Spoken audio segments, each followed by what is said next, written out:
ating mga katabi ng isang magandang umaga. Hallelujah! Handa na po ba tayong magpuri sa ating Panginoon? Hallelujah, Lord God!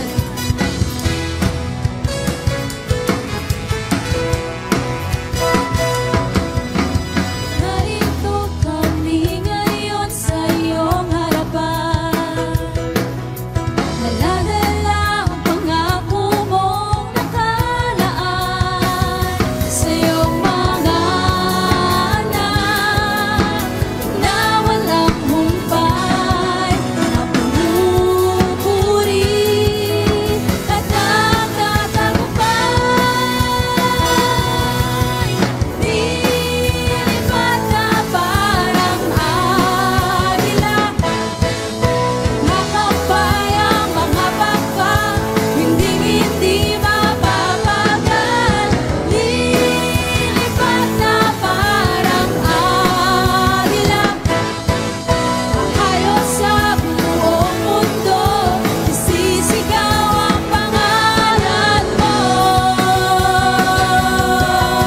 Jesus.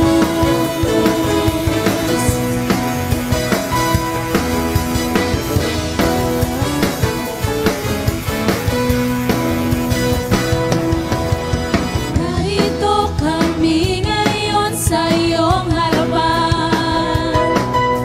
Naladala ang pangako mong nakalaan sa iyong mga anak na walang humpay, na pumupuri at nagtatagumpay.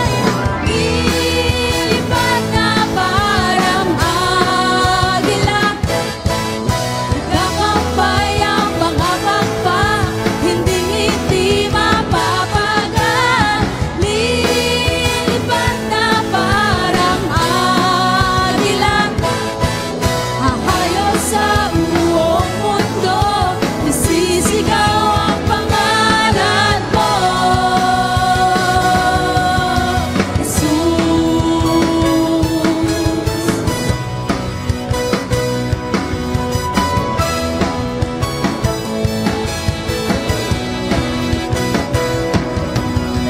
Hahayag ang balita, ikaw ang Diyos, at kami ay minahal mo ng lubos-lubos.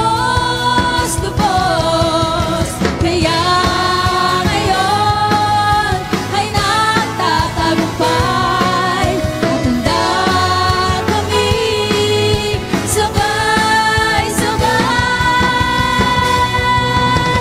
Lilipad na parang agila, nakakampay ang mga pakpak, hindi mapapagal. Lilipad na parang agila, hahayo sa buong mundo, isisigaw ang pangalan mo,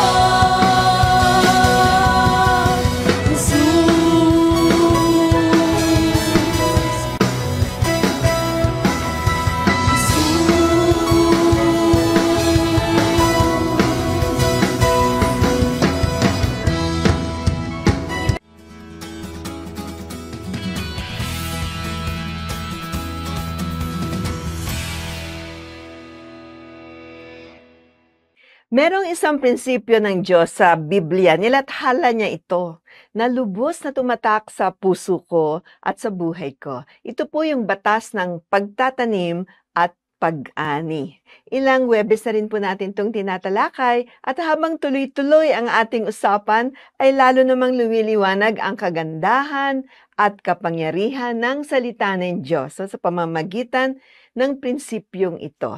Ito po yung tinatawag na seed time and harvest. Samahan niyo po kami hanggang sa dulo ng program upang sama-sama nating matanggap ang pagpapala ng Diyos na nilaan niya para sa iyo. Praise God! At huwag niyo pong kalimutan ang mag-like, mag-share, and of course, mag-subscribe para lalong lumawak ang ating programa. Maraming salamat po. Kamusta po ang ating mga global families? No, yung mga naririyan ngayon sa labas ng ating bansa, bless you with peace and favor sa kinilalagyan niyo riyan kung saan man kayo naroroon. Nais ko pong ibalita sa inyo na sa darating na linggo, July 18 ay makakasama po natin ang ating pastora from Bahrain, si Pastor Inel Carino, na magbabahagi ng salita ng Diyos sa atin.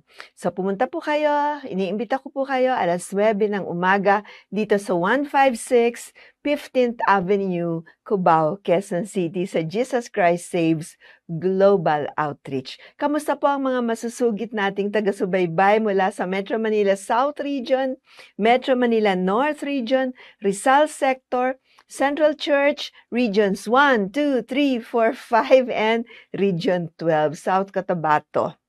Patuloy po kayong pagpalain ng Panginoon.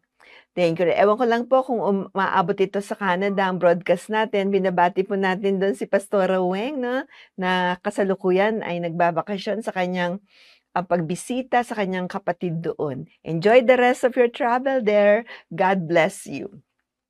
Of course, nais nating batiin si Pastora Marie Cagayan ng isang maligayang kaarawan. Nung linggo po, nag-celebrate siya ng kanyang birthday. God bless you, Pastora Marie. Dadako na po tayo ngayon sa panalangin para sa ating bansa at para sa bansang Israel. Unahin po natin ang bansang Israel, ang bansa ng Panginoon.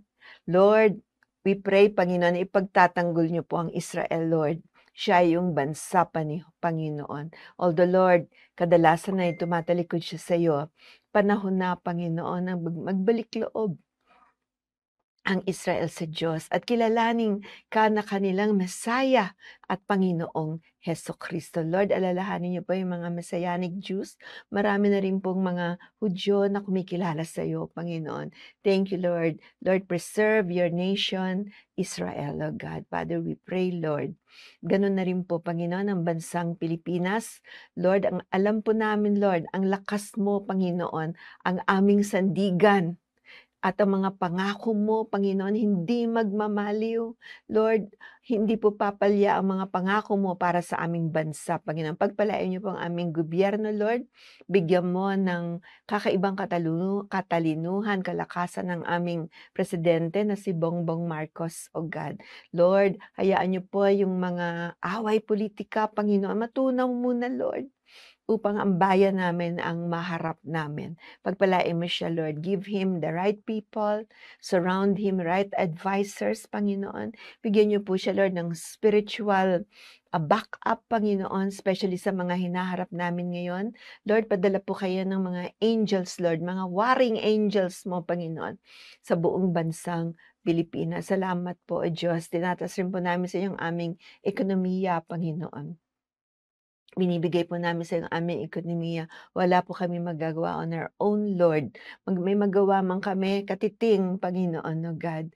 Education, Lord, tinataas rin po namin sa ang pamilya, Lord, ang militar, ang Navy, ang social media, Lord, at panalangin po namin, Lord, ay patawarin mo kami sa mga kasalanan ng corruption, Lord, kasalanan ng kasakiman, Panginoon, covetousness, Panginoon, Lord, at pagsamba namin sa iba't ibang mga Diyos-Diyusan, O God. Forgive us, O God. Hallelujah. Tulungan niyo po kami, Lord. Makaangat kami dito, Panginoon, upang makilala namin ang tunay na Diyos. You are Spirit, and we worship you in spirit and in truth. At Lord, we pray, Lord, na patuloy na lumaganap ang gospel or ang ebanghelyo sa buong kapuluan ng bansang Pilipinas, Luzon, Visayas, at Mindanao. Thank you, Lord. Hallelujah. Napakabuti niyo po. Sa pangalan ni Jesus, Amen. Amen. Praise God. So, na-mention natin na ang isang magsasaka, no, o farmer ay parating may 4 na sisidlan ng kanyang mga ani. Okay?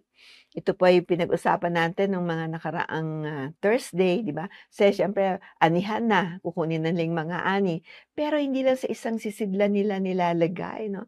Ang kadalasang ugali ng mga farmers, 4 po yung sisidlan nila. Okay, ang una ay ang sisidlan ng bumper seed o yung mga best seeds, 'no, yung pinaka-mainam na butil, 'no, at ang tawag nito bumper seeds, 'no. Hindi nila 'to binebenta, hindi nila 'to kinakain, 'di ba?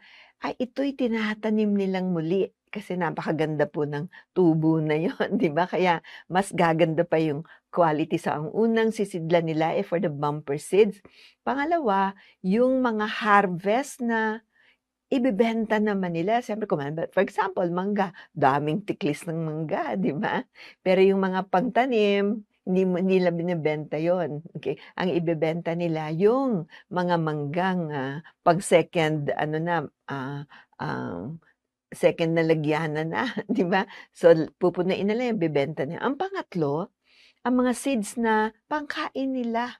Yung siyempre iba kakainin din ng pamilya, 'di ba, para ma-enjoy nila yung mga bunga, at yung pang-apat, karamihan pa sa mga farmers na may mga harvest ay nagbibigay din po sila sa mga taong kapos na hindi naka-harvest, kulang ang harvest o walang hinarvest, 'di ba? Yun po ay binibigyan nila kaya apat po yung sisidlan na yun. Okay, gano'n din po tayo sa ating buhay, 'di ba? 'Pag dumadating yung blessings, apat ang sisidlan natin.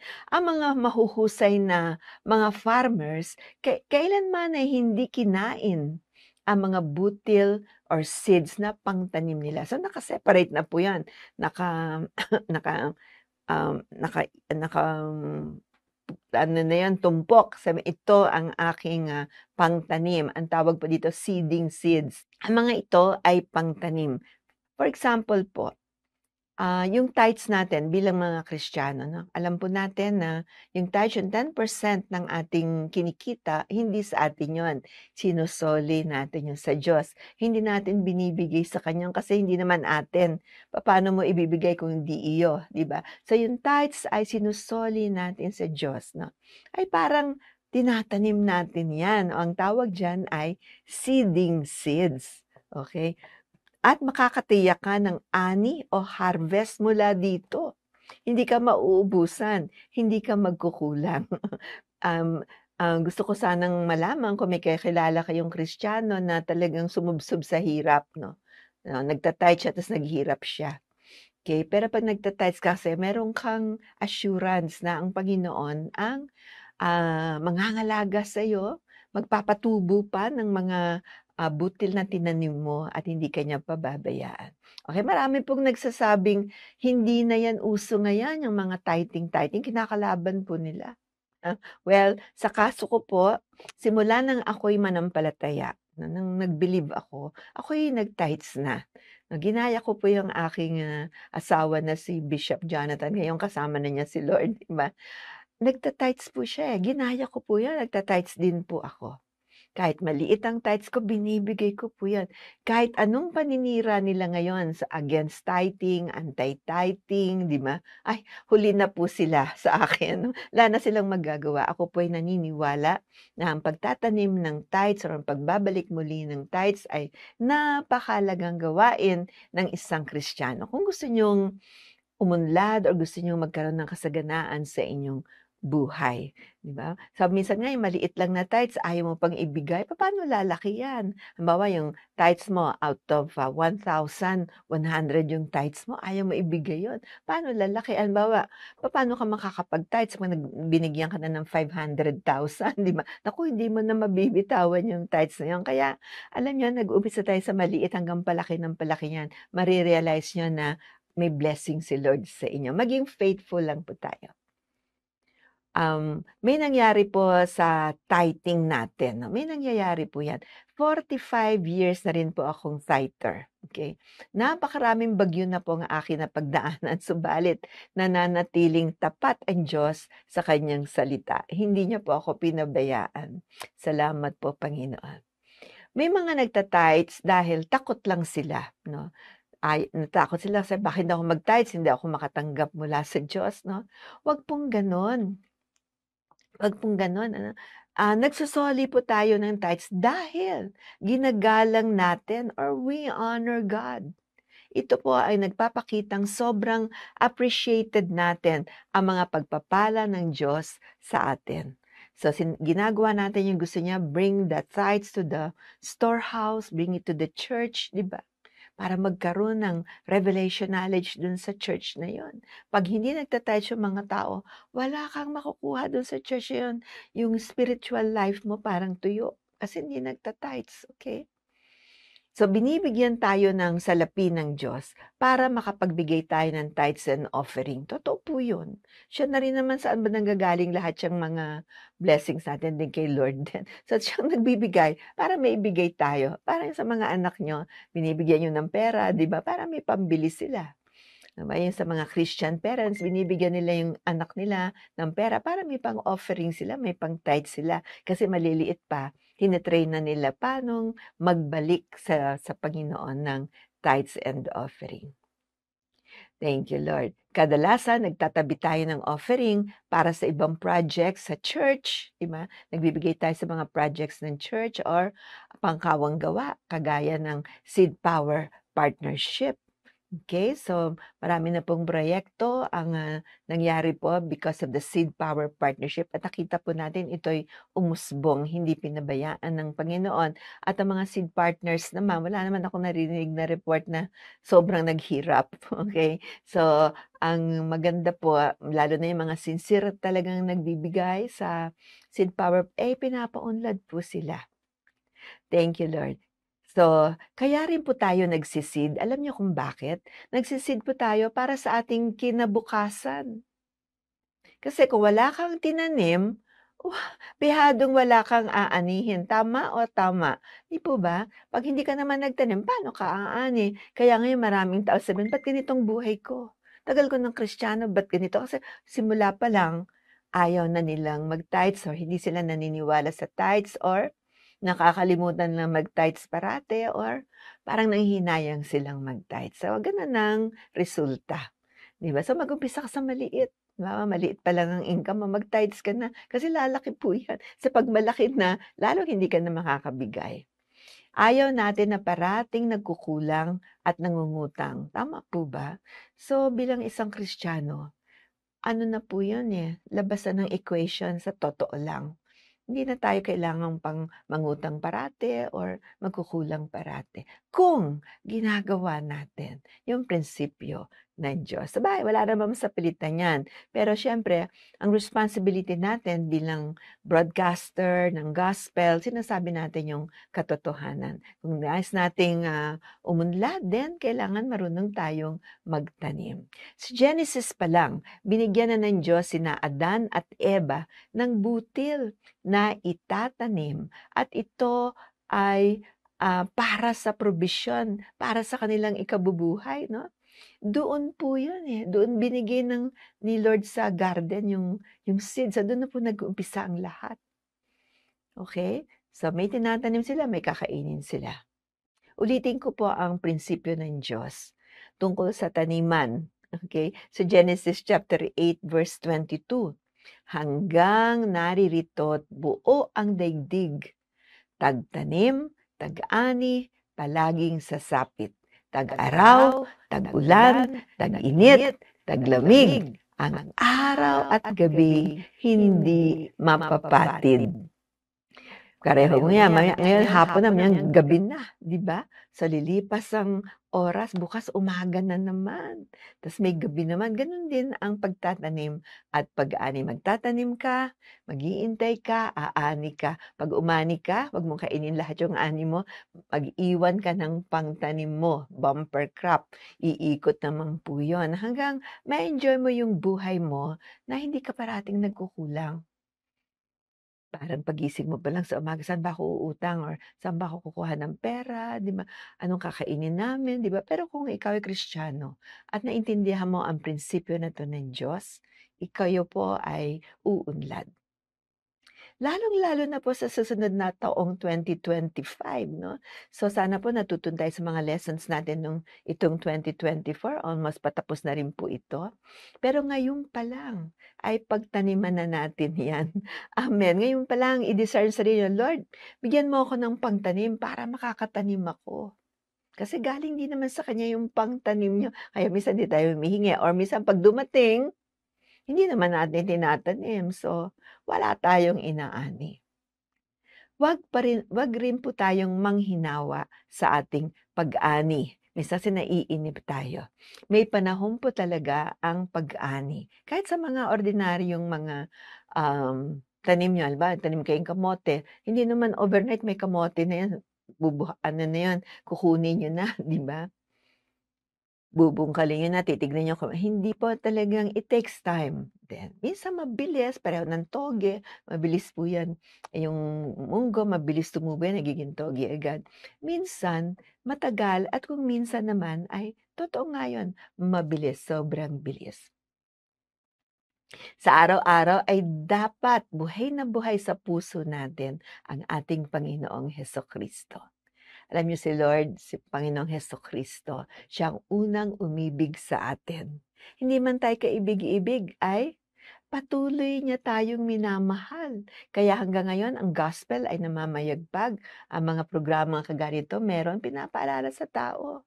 'Di ba? Ay hindi lang pandesal ang ikabubuhay natin, 'di ba? Ang ikabubuhay natin ay ang salita ng Diyos. Kaya hindi po kami nanghihinawa na ikalat o ihasik ang salita ng Diyos bilang butil din. Ngayon tumatanggap kayo ng butil ng salita ng Diyos sa inyong puso. Tanggapin niyo po 'yan at hayaan niyong 'yan ay, mag-grow, 'yan po ay, lumago sa inyong mga buhay. Magpakailanpaman mahal na mahal ka ng Panginoon. So kung nais mo ng personal na relasyon sa Panginoon, ay sumunod ka sa panalangin ito, 'no. Ito po yung magbubukas sa atin ng kaugnayan natin sa Panginoon. Marahil kilala mo lang siya sa, dahil naririnig mo, pinanganak ka sa ganitong relihiyon kaya alam mo itong ganito, 'di ba, pero wala kang personal na relasyon. 'Di ba, halimbawa, yung tatay mo hindi mo kilala pero naririnig mo siya yung tatay mo, wala kayong personal na relasyon, di mo nakilala na ama ko pala yun, 'di ba? Pero ngayon sobra po ang pagpapakilala ng Panginoon sa mga tao. Maririnig mo ang gospel all over. Ngayon 'pag hindi pa natin pinakinggan, atin na po yun, talagang ayaw mo lang pakinggan. Pero even today, sa mga oras na ito, umaabot po ang Panginoon sa inyo. Naka-tune in kayo for a purpose dahil nais kayong tinatawag kayo ng Panginoon para kayo'y maging anak niya at kayo po ay paunlarin niya. Yun lang naman ang gusto ng Lord, na paunlarin ang kanyang mga anak. Sabi po sa Romans chapter 10:9 and 10, sapagkat kung ipapahayag ng iyong bibig si Jesus na Panginoon at sasampalataya ka sa iyong puso na binuhay siyang magmuli ng Diyos sa mga patay, ay maliligtas ka. Sapagkat ang tao ay nananampalataya ng puso sa ikatutuwid at ginagawa sa pamamagitan ng bibig ang pagpapahayag sa ikaliligtas. Romans 10:9 and 10. So we can English that if you confess with your mouth the Lord Jesus and believe in your heart that God has raised him from the dead, you will be saved. For with the heart one believes unto righteousness, and with the mouth confession is made unto salvation. Romans 10:9 and 10. Praise God. So, alam niyo po, nilatag ng Panginoon, paano ka maliligtas? Hindi mo huhulaan yan, hindi yan pagkahirap-hirap. Paano ba ako maliligtas? Kailangan ba magpatayo ako ng mga buildings, magpatayo ako ng simbahan para maligtas ako? Kailangan ba perfect ang buhay ko, wala akong kasalanan para maligtas ako? Hindi po eh. Ang Panginoon na po ang gumawa ng paraan. Una, ang Ama, pinadala niya ang kanyang bugtong na anak na ating Panginoon Kristo, nagkatawang tao, namatay sa krus ng Kalbaryo. Nilibing, subalit pagkalipas ng 3 araw, siya'y nabuhay na muli. Yun po yung mabuting balita. Siya ang naging tulay natin para maibalik ang relasyon ng tao. Kagaya ng naroroon sa Eden, sa hardin ng Eden. Relasyon na nakikipag-usap ka sa Diyos. At ang Diyos sumasagot po. Oh, talaga? Sumasagot ang Diyos, Bishop? Yes, sumasagot siya. Basahin mo ang salita niya. Makikita mo yung mga sagot niya sa'yo. Marahil hindi ka makakarinig ng malakas na boses, pero yung salita ng Diyos, iniwan niya para sagutin ang ating mga katanungan at ating mga takot, ang ating mga pangamba. Amen. So kung nais niyo pong kilalanin ng Diyos, imbitahin siya sa puso niyo ang ating Panginoon Kristo. Sumunod po kayo sa panalangin ito. Babase po natin to kanina sa Word of God sa Romans 10, nabasa natin na may kinalaman ang ating puso at ang ating bibig. So kung anong laman ng puso mo, ilalabas mo sa bibig mo. Tutulungan ko po kayo, i-guide ko po kayo sa pagtanggap nyo sa ating Panginoong Hesukristo. Sabihin po ninyo, Ama, lakasan nyo po, Ama, sa pangalan ni Jesus, ako po ay lumalapit sa iyo. Humihingi po ako ng kapatawaran sa lahat ng aking mga kasalanan. At sa araw na ito, Panginoon, kinikilala kita na ikaw ang anak ng Diyos, nagkatawang tao, namatay sa krus ng Kalbaryo, inilibing. Subalit paglipas ng 3 araw, ika'y nabuhay na muli at buhay magpakailan paman. Kinikilala kitang Panginoon ko, Diyos ko, tagapagligtas, makapangyarihang Diyos. Tulungan niyo po ako, Panginoon, na makilala ka pa, na ako'y makapamuhay sa nais mo, Panginoon. Alam ko, nais mo akong pasaganain, nais mo akong bigyan ng kapayapaan, Lord, sa aking buhay. Salamat po, Panginoon. Sa pangalan mo, Panginoong Hesukristo, Amen. Amen. Kung ginawa mo yan, iba nag-pray tayo ng pagtanggap sa Panginoon, kinilala natin na siya ay Diyos. Nagkatawang tao, namatay sa krus ng Kalbaryo, inilibing, subalit hindi natapos doon. Nabuhay siyang muli. At ngayon ay gusto niyang, maging part ka ng buhay niya. Part tayo ng malaking pamilya ng Diyos. Amen. So kung ginawa mo yan, sabi ng Biblia, ang pangalan mo nakalista na sa langit. Wow. Amen. So yung next step mo is secure yourself Bible. New Testament Bible. Kung wala ka pang Bible, we can send you a copy of the New Testament Bible. Sumulat ka lang or mag-chat ka, saan namin padadala, di ba? Yan po, i-mail namin sa iyo. Or pwede mong i-pick up dito sa Jesus Christ Saves Global Outreach, 156 15th Avenue, Cubao, Quezon City. Mamaya po ay ilalabas din natin ang address na yan. Pwede niyong pick up, sabihin niyo ako'y nakinig ng Thursday celebration and andito ako para i-claim ang aking Bible. Bibigyan po kayo ng isang pakete na may Bible, meron pa mga inspirational books doon para lalo kayong malapit sa ating Panginoon. Ngayon naman po ay tutuloy na tayo sa overflow of the Holy Spirit in our lives. Ang isa pang gift na binigay ng Diyos sa atin ay ang banal na Espiritu. Nung umakyat ang Panginoon sa langit, natapos na yung mission niya dito, umakyat siya sa langit. Alam niyo, hindi niya tayo pinabayaan. Sabi niya, ayokong maging ulila kayo. Pinababa niya ang banal na Espiritu ng Diyos na hanggang ngayon, siya po ang Godhead na kasama-sama natin. God the Father, natapos na yung kanyang dispensation. God the Son, si Jesus Christ, natapos na yung kanyang misyon. At ngayon, ito po ang panahon ng banal na Espiritu para sa ating buhay, sa ating pamilya, sa ating bansa, sa ating community. So, mainam po na makilala natin ang banal na Espiritu. Kung sino siya talaga, nasa Bible din po yun. Kung ano ang mga gifts niya, kung anong gusto niyang gawin para matulungan tayo, di ba? He's a person. He's the person of the Holy Spirit. So you can talk to Him. Consult niyo yung mga problema. Pwede po sa banal na Espiritu yung pinakikinggan niyo yun. Okay? At pag nagbubukas ka ng Biblia, makikita mo yung mga sagot doon. Okay, ganun na rin po ang banal na Espiritu ang author ng Bible. Kaya alam niya yan. Alam niya yan. Kilala na rin niya tayo. So sabi po sa salita ng Diyos, binabautismohan ko kayo sa tubig bilang tanda ng inyong pagsisisi. Ngunit si Juan po ang nagsasalita dito. Ngunit may isang darating na kasunod ko, mas makapangyarihan siya kaysa sa akin. Hindi ako karapat dapat na maging alipin niya. Babautismohan niya kayo ng banal na Espiritu at sa apoy. Mateo chapter 3 verse 11. So, sinasabi ni Juan Bautista na darating si Jesus Christ. Kasi si Juan ang nagpipreach sa may isang darating masigit sa akin.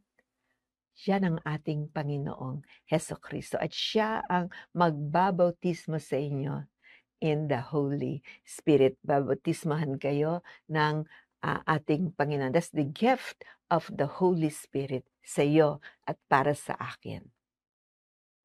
Kinumpleto ng Lord, naligtas ka na, may kapangyarihan ka pa. Tama po ba? So ayaw niya kasing, parati na lang tayo nadedehado dito sa mundo. Parati ka na lang malungkot, parati ka na lang talo. Di ba? Hindi pa ang gusto ng Lord. Ay anak mo, tumayo-tayo ka nga dyan.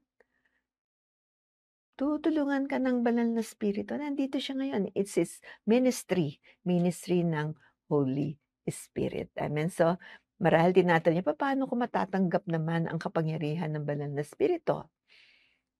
Una po yung naisin natin, i-desire natin, Lord, Kristiyano na ako. This is actually for Christians, sa mga followers ni Lord. So pag follower ka ng Lord, kanina tinanggap mo ang Panginoon, sabi mo, Lord, gusto ko po ng power, the overflow of the Holy Spirit sa aking buhay. Dahil nung tinanggap mo si Jesus, yung araw na yun tinanggap mo si Jesus, dumating na po yung banal na spirito sa buhay mo. Kaya lang hindi pa siya nag-overflow hanggang hilingin natin na mag-overflow siya sa buhay natin. Amen. It's just a gentle spirit. Ayaw niyang makialam kung hindi natin siya pinapayagan. So, una po ay naisin natin. Pangalawa, ay iwanan na po natin yung nakaraan natin. Kung meron tayong mga dala-dala pang mga backpacks na sama ng loob, kasalanan, masasamang plano, masasamang isip, parating gusto mong maghiganti, di ba? So, yung inggit at marami pang iba nakasakay sa backpack natin, nakalagay yan. So, it's about time na i-let go na po natin yan. And ask for the overflow of the Holy Spirit sa ating puso. Siya rin po tutulong sa atin. Kaya makita niyo yung buhay natin ay magbabago din. Magbabago sa pabuti ng pabuti, painam ng painam na po ang buhay natin. Okay, so una po ay isurrender natin lahat yung mga kabigatan natin. Pangalawa, naisin po natin na matanggap natin ang banal na spirito. Pangatlo, magpe-pray po ako. I will minister the baptism of the Holy Spirit by the grace of God. No? Kahit sa cyberspace, sa internet, wala pong problema. Dati po sa church, nagmi-minister kami baptism by the laying of hands. Pero since now ganito ang kondisyon natin, mas marami sa inyo ang nanonood sa internet or kasama sa internet, matatanggap niyo rin ang kapangyarihan ng banal na spirito. No problem. Amen? Thank you, Lord. So kung ready na kayo, at alam niyo may bonus pang banal na spirito. Meron tayong binibigay niyang prayer in tongues or prayer language. Ito po ay salitang hindi natin naintindihan. Marahil galing to sa ibang wika or sa mga tribal tongues, di ba? Kapag nabaptize tayo or nag-overflow ang Holy Spirit, kasama rin pong binibigyan niya tayo ng prayer language. Ang prayer language na to ay hindi naintindihan ng kaaway. Okay? Ang prayer language ay diretso sa Panginoon. Dinadala ng Holy Spirit sa paanan ng ating Ama. Siya nakakaintindi doon. Miski tayo, minsan natin, basta magpe-pray ka lang, nagpe-pray yung spirit mo through the Holy Spirit. May spirito din tayo, yung human spirit. Nagpe-pray po yun. At dinadala ng Holy Spirit ang prayer na yan sa paanan ng ating Diyos Ama. Di ba napakabuti po ng Diyos? Tapos yung mga sagot, binababa din para sa iyo, para sa akin. Amen. Kaya, alam niyo, napakalaking factor po itong overflow ng Holy Spirit sa ating buhay. We cannot get away without it, di ba? Parang ang hirap kung hindi mo kilala ang banal na Espiritu. Kristiyano ka na, ang tagal mo ng Kristiyano, wala kang kapangyarihan. Wishy-washy pa din, di ba? Konting tumba, konting ganyan, laglag, di ba? Kaya importante po meron tayong kapangyarihan ng banal na Espiritu. Amen. And God, ang Holy Spirit, God the Holy Spirit will also give us wisdom, katalinuhan, lalo na sa pagharap natin sa 2025 or sa pagharap natin sa mga buwan pang darating. Bibigyan ka niya ng wisdom and understanding. Di ba? Napakabuti po ng Diyos.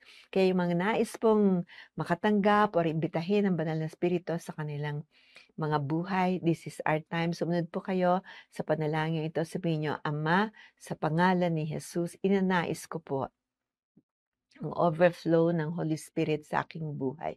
Salamat po, Panginoon, na hindi mo kami iniwang ulila, pinadala mo ang God, the Holy Spirit, sa aming panahon ngayon, sa mga, sa dekadang ito, sa millennium na to, Panginoon, pinadala mo siya upang kami susugan, tulungan, alagaan, at magamit sa iyong kaharian, Panginoon, sa mga araw na ganito. Salamat po, O Diyos. Hallelujah. Dinidesire ko po. Sabihin niyo po yung kung dinidesire niyo. Ninanais ko po ang overflow ng Holy Spirit sa aking buhay. Sige po, itaas yung inyong kamay. At tayo po ay mananalangin for the baptism of the Holy Spirit. Tapos po, merong mga syllables na dadating sa isip nyo, sa puso ninyo. Habang nagpe-pray tayo, buksan nyo yung bibig nyo, ilabas nyo yung syllable na yan. Bawa kong la, tuloy-tuloy. Ma, tuloy-tuloy po. Tapos yan po ay dadami ng dadami. Magiging lengguwahe nyo na po yun. That's the prayer in tongues or prayer language, yun na po yan. Amen. Magagamit nyo yan kahit saan kayo naroroon. Kung maubusan kayo ng English, mag-tongues ka. Mag-ubusan ka ng Tagalog, mag-tongues ka. Minsan di mo na alam kung ano yung pagpipray mo, mag-tongues ka. Amen. So get ready. Tayo po'y tatanggap. Expect to receive from the Holy Spirit today. Father, in Jesus' name, marami pong salamat, Lord, sa lahat ng nagnanais, Panginoon, Lord, na makatanggap ng overflow sila bilang mga Kristiyano, Panginoon. Lord, dagdagan niyo po sila, Lord, ng kaalaman na to, Panginoon, lalo na today, Panginoon. Lord, yung overflow ng Holy Spirit sa kanilang buhay. Receive that overflow of the Holy Spirit. Let it overflow in the name of Jesus sa iyong buhay. From the top of your head to the very soles of your feet, ikaw ay nasa ilalim ng banal na Espiritu. Ikaw ay Kristiyano, para sa iyo ang kapangyarihan na ito. Kung ikaw ay follower of Jesus Christ, para sa iyo ang kapangyarihan na ito. Kung merong ni-impress ang Panginoon sa puso mo, sa isip mo, ng mga syllables, ilabas mo yan sa bibig mo. Sige, wag kang mahiya, wag kang matakot. La. Sige, tuloy-tuloy lang. La. Sige lang po, para kang musmos na nag-uumpisang magsalita. La, or da, kung ano man ang mga syllables na yan, ilabas mo yan. And before you know it, yan po ay lalawig ang iyong tongues, ang iyong speaking in tongues. Thank you, Lord. Yan po ay pagyamanin ninyo. Mamayang gabi, mag-pray kayo. Bukas ang umaga, mag-pray din. At pasalamat kayo sa banal na Espiritu. He touched you today. Amen. Na-receive niyo ang baptism na yan. Mahalin po natin ng todo-todo ang Panginoon. At kung sakaling natanggap nyo, i-chat nyo naman sa amin. I receive the power of the Holy Spirit. The Holy Spirit overflowed sa buhay ko. Umapaw ang Holy Spirit sa buhay ko. Thank you, Lord. Amen. Praise God. Yan naman po ay tutuloy na tayo sa isa pang gift ng Lord sa atin, ang healing or pagpapagaling. Si Kristo ang umako sa mga kasalanan natin nang ipako siya sa krus para iwanan na natin ang buhay ng kasalanan at mamuhay ng matuwid. Dahil sa mga sugat niya, gumaling tayo.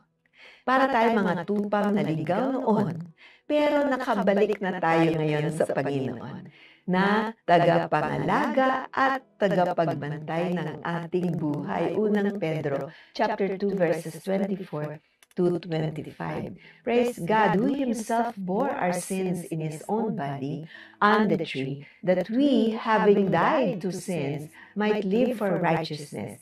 By whose stripes you were healed. For you were like sheep going astray, but have now returned to the shepherd and overseer of your souls. 1 Peter 2, 24 to 25. 5. Napakaganda pong pangako ng Diyos yan, di ba? Ang alok niya sa atin, paano mariresist yan? Ang pag-ibig niya, binibigay niya po sa atin. Ano pa? Ang kagalingan sa pamamagitan ng mga sugat na tinamo niya. Ang dami pong sugat ang tinamo. Halos hindi mo na mabilang yung mga sugat ng Diyos.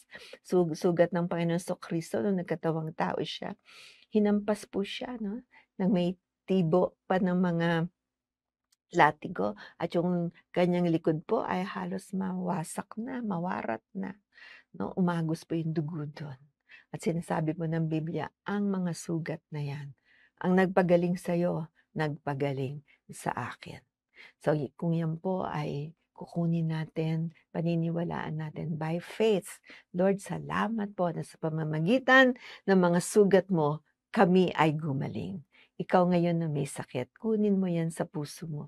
Lord, salamat po sa pamamagitan ng mga sugat mo, Panginoong Jesucristo, ako ay gumaling. Sige po, lalo na po yung mga may sakit ngayon, we will pray. Lord, marami pong salamat, Lord. Hindi aksidente, naka-tune in sila dito sa Thursday celebration, Panginoon. Tuwing Thursday, Lord.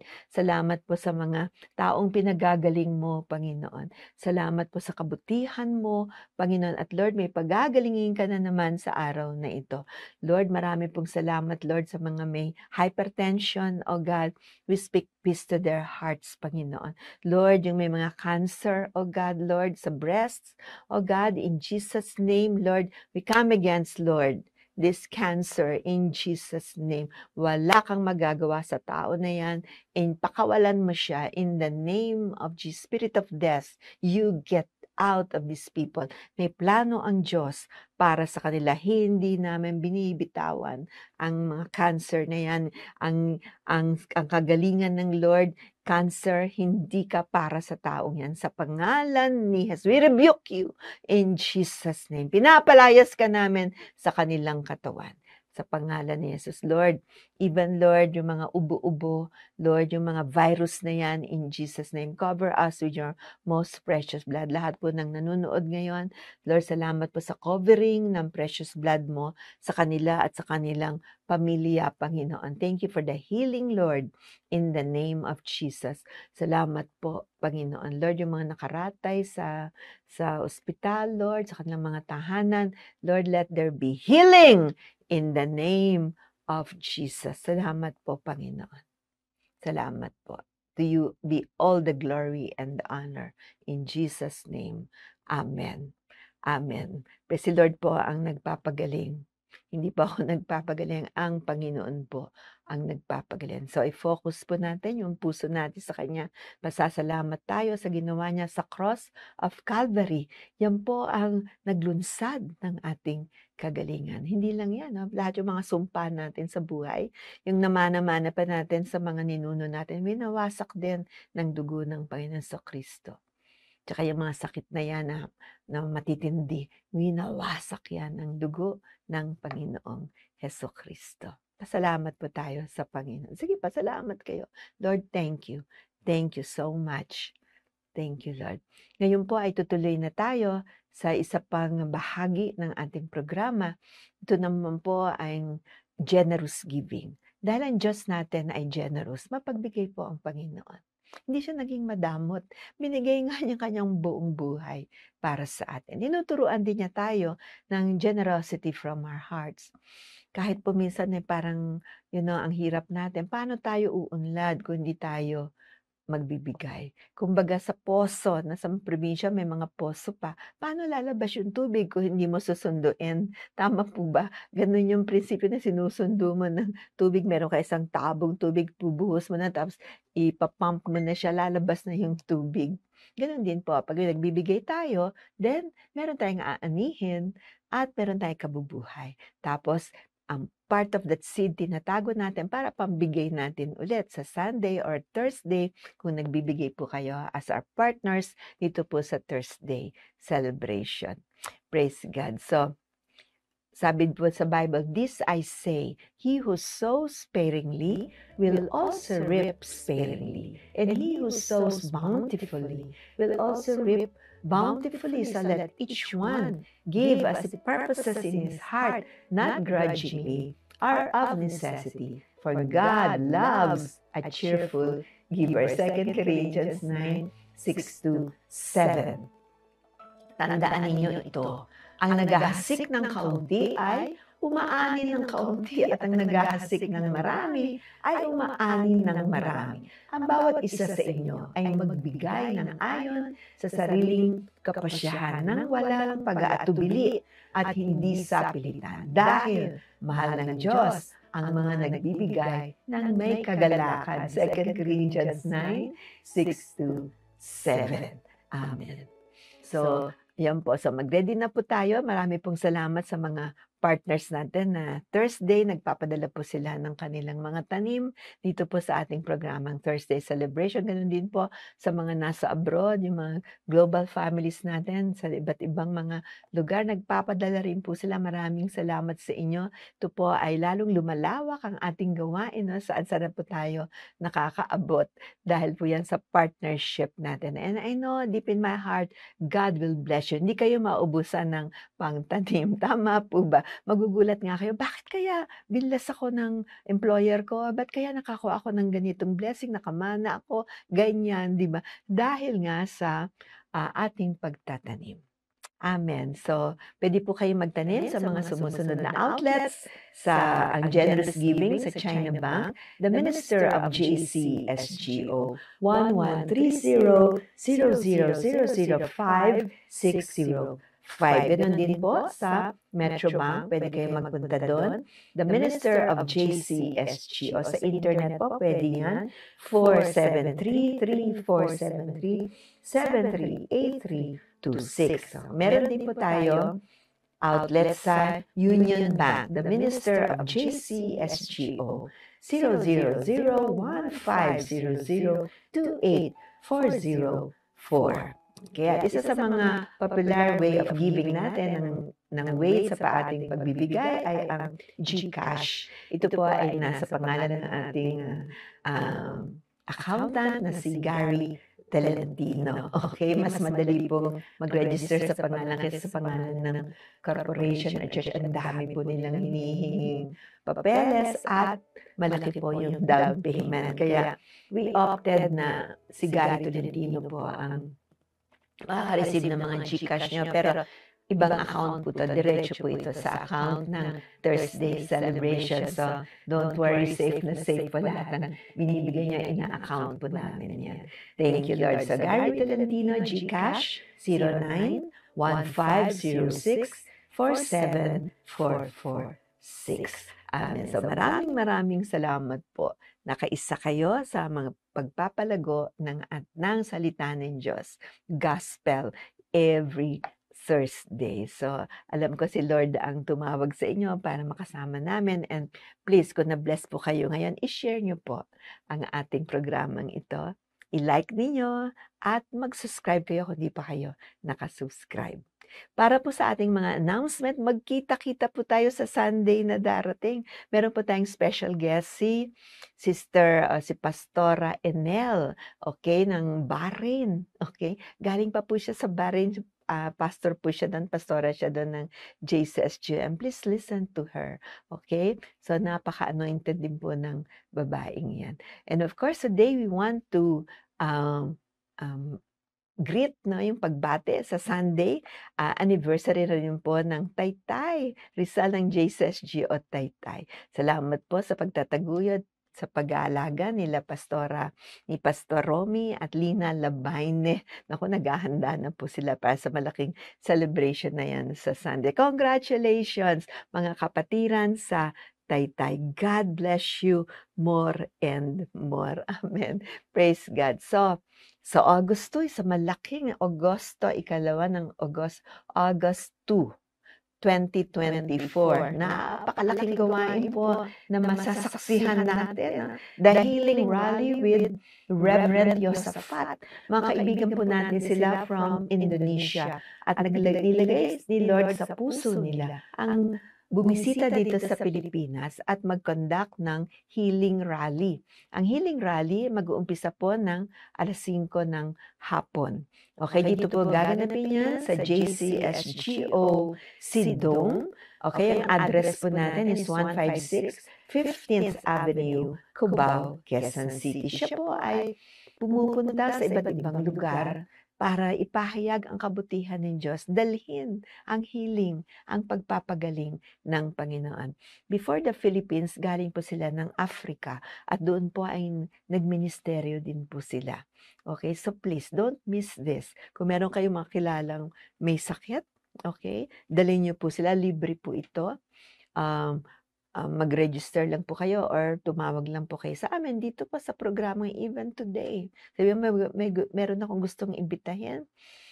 Pupunta kami dyan, 3 kami, 5 kami. Just come. Come before 5 p.m. Bago mag-5:00, narito na po kayo para maayos natin lahat. Exciting po ito. Napakaganda po ng galaw ng Panginoon sa mga panahon na to. So, konting sacrifice, biyahe kayo, di ba? Pero matatanggap naman ninyo the best from God. So, magkita-kita po tayo sa August 2. Iyan po ay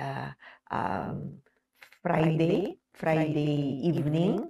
Okay, Friday po yan, 5:00 ng hapon. Ang address po, ulitin ko, JCSGO Sidong 156 15th Avenue, Cubao. Barangay San Roque po yan, Quezon City. Maraming salamat po. Inaasahan ko na magkita-kita po tayo doon. Also on Sunday, dumalo po kayo para itatanggap nyo kaninang pag-inyaya nyo sa Panginoon. Ay, nako, lalo pong ma-encourage tayo kung sama-sama po tayo mga anak ng Diyos na pumupuri sa Panginoon, nakikinig ng kanyang salita, praying for one another. Iba pong uri ang fellowship with the born again people. Amen. Tayo po yun, yung mga tumanggap sa Panginoon na born again tayo sa ating spirit.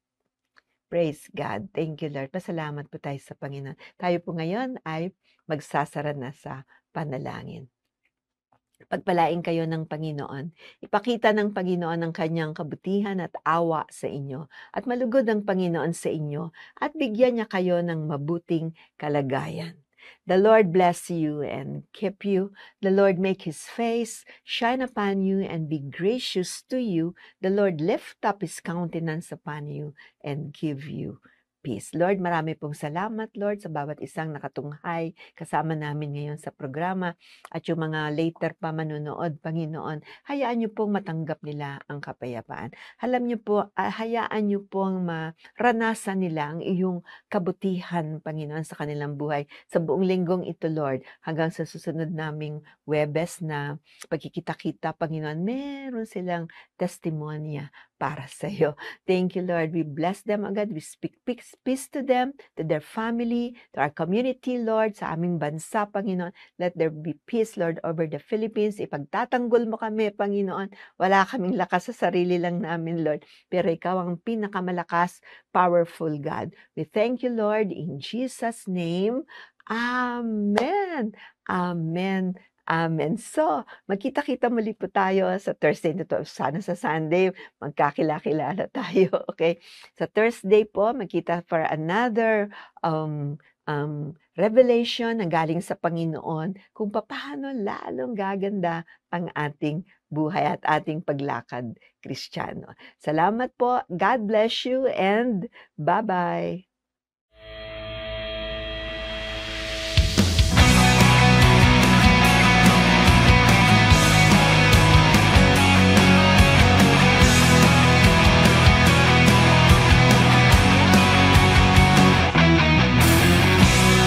Magsaya tayo ngayon, pagkabuhay ang ating Panginoon. O magsaya sa piling niya'y sabay-sabay tumalon.